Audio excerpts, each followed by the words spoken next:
Bom, pessoal, continuando a matéria, então, a gente viu população, amostra e variáveis. Agora a gente vai ver distribuição de frequências, tá? Vamos supor que nós vamos fazer uma pesquisa, decidimos qual é a população, né? Qual é o tema, população, amostra, identificamos as variáveis e agora a gente tem que organizar esses dados. Fizemos a pesquisa, né? E agora a gente tem que arrumar todos os dados da pesquisa feita. Como é que nós vamos fazer isso? Vamos supor que o site citado na atividade 3 anterior recebeu as seguintes respostas de 20 usuários. Depois vocês vão ver a questão 3, vão ter feito, né? Já aqui para pegar. Então, vamos supor, usuário 1, 2, 3, 4, 5, 6, 7, 8, 9 até o 20, tá? Organizamos aqui, ó, os usuários. Escolaridade, tá? O usuário 1, ele tem ensino superior, tem 2 computadores, tempo diário na internet de 4 a 6 horas, compras pela internet sim e bandeira do cartão A. E assim foi sendo arrumado, a gente chama os dados, foi sendo tabelado, né, os dados da pesquisa, ó. Então, tem uma tabela aqui, depois vocês vão ver, tá na página 7, com todas as informações tabeladas, tá? O que que acontece? A gente pode agora, ó, a partir daqui, esse modo de apresentação dos dados não facilita a determinação do perfil do usuário, uma vez que não foi estabelecido um modo de organização. Então, ainda não está a tabela organizada da melhor forma, ou seja, da forma que vai facilitar a organização para depois a gente conseguir gerar os nossos gráficos, tá? Mais futuramente. Uma possibilidade de organizar esses dados para que eles forneçam informações úteis mais facilmente é elaborar tabelas de frequência. Então, é isso que a gente vai fazer agora. A gente tem uma tabela cheia de dados, mas agora a gente vai trabalhar esses dados, fazendo como? Organizando tabelas de frequência para cada variável, tá? Então, podemos estabelecer a frequência absoluta e a frequência relativa. Frequência absoluta, a gente vai botar um F minúsculo e um Azinho como índice. E frequência relativa, um F minúsculo e um R como índice, tá? Então, o que é frequência absoluta? Depois eu vou mostrar no outro lado melhor, tá? É dada pelo número de vezes que uma variável assume um valor ou atributo, tá? Qual o número de vezes que aparece aquela variável. E frequência relativa, ela é calculada como sendo a razão entre a frequência absoluta e a quantidade total de dados, é uma porcentagem, tá? E vocês vão ver agora, isso eu vou explicar melhor. A frequência relativa de uma variável, dada em porcentagem, como eu acabei de dizer para vocês, ó, é útil no caso de comparação de pesquisas envolvendo amostras de tamanhos diferentes, tá? Página 8 agora, para a gente continuar, só que agora nas tabelas de distribuição de frequência. Então, vamos lá. Só que daí a gente vai ter que escolher uma variável, tá?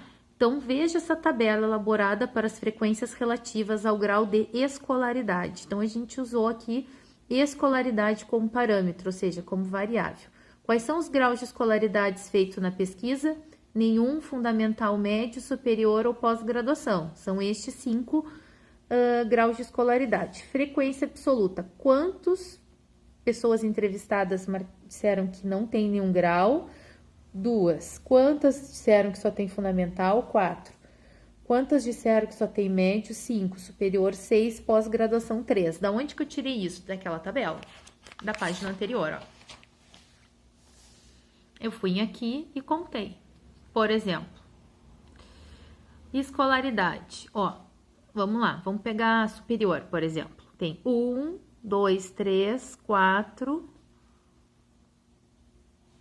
5, 6. Vamos ver se eu contei direitinho. 6 superior. Ó, 6 superior, tá?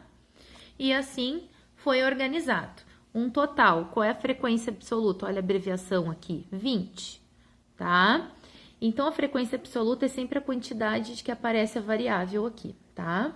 Agora, qual é a frequência relativa? Olha a abreviação aqui.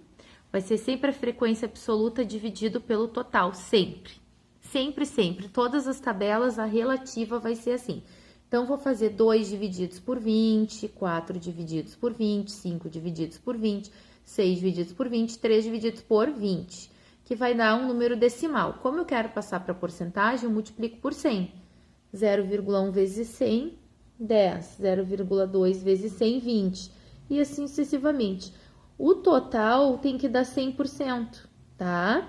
Se não der, é porque foi calculada alguma frequência relativa errada. Então, de certa forma, vocês conseguem até confirmar se as frequências relativas estão certas. Dicas, tá? Primeiro, às vezes dá uma diferença. Por quê? Porque muito comum, não dá certinho 20, 25, 30, dá 25,3 ou 30,23. Dá decimal essa porcentagem. E óbvio que por ser decimal, às vezes não fecha em 100, dá 99, alguma coisa, ou dá, né? Enfim, dá um número aproximado, muito próximo, mas não fecha redondinho. Por quê? Porque nós estamos trabalhando com todas as casas decimais, tá? Mas é muito comum acontecer isso. Então, aqui estabelecemos a nossa primeira tabela de distribuição de frequências. Por que distribuição de frequência? Porque tá aqui, ó, as frequências absoluta e a frequência relativa e a nossa variável. Escolhemos uma variável. Agora, podemos escolher outras se quisermos, tá? Todo esse exemplo é com uma, só com escolaridade. Mas depois eu vou comentar ali que tem outras, tá? Agora a gente vai fazer a frequência absoluta acumulada. Como é que se faz isso, tá? Mesma tabela, ó, grau de escolaridade, frequência absoluta e aqui a frequência relativa que já calculamos. Só vamos acrescentar a frequência absoluta acumulada e a frequência relativa acumulada, tá? O acumulado agora que é a novidade para nós. Como é que é acumulado? Ó? Eu vou copiar a primeira e a segunda é sempre a soma do que vem antes, ó. Tipo, 2 mais 4, 6. E essa? 2 mais 4 mais 5, 11. E esse? 2 mais 4 mais 5 mais 6, 17. 2 mais 4 mais 5 mais 6, vai acumulando. Quando a acumulada tá na última fileira, ó, dá exatamente o mesmo valor do total. A relativa, a mesma coisa, ó, 10%, agora 10 mais 20, 30. 10 mais 20 mais 25, 55. 10 mais 20 mais 25 mais 30, 85. E até chegar ao 100, tá? A última fileira antes do total tem que fechar 100. Tá? Essas frequências absolutas acumuladas ajudam na interpretação dos dados, tá? Ó, neste caso, fica fácil os administradores do site saberem que mais da metade dos seus usuários tem grau de escolaridade até o ensino médio, tá? Porque daí tá já calculando acumulado, ó, mais da metade já tem grau até o ensino médio. Eu só quero deixar claro aqui, ó, que foi escolhido somente uma variável, ó, escolaridade, mas não é só essa variável que existe. Por exemplo, ó, tempo diário na internet é uma variável, tá? Compras pela internet, bandeira do cartão, então tudo isso aqui são variáveis, daria para fazer uma tabela de distribuição para cada variável. Mas neste caso eu escolhi, o livro escolheu escolaridade, tá? Então o que eu mostrei para vocês foi só dessa variável. Poderia fazer das outras 4 mais novas tabelas de distribuição de frequências, tá? Colocando a frequência absoluta e a frequência relativa. Tá, pessoal? Então, é isso, tá? Sobre a matéria de distribuição de frequências. É assim que se monta as tabelas, tá? Então, agora, vou deixar os exercícios para vocês fazerem.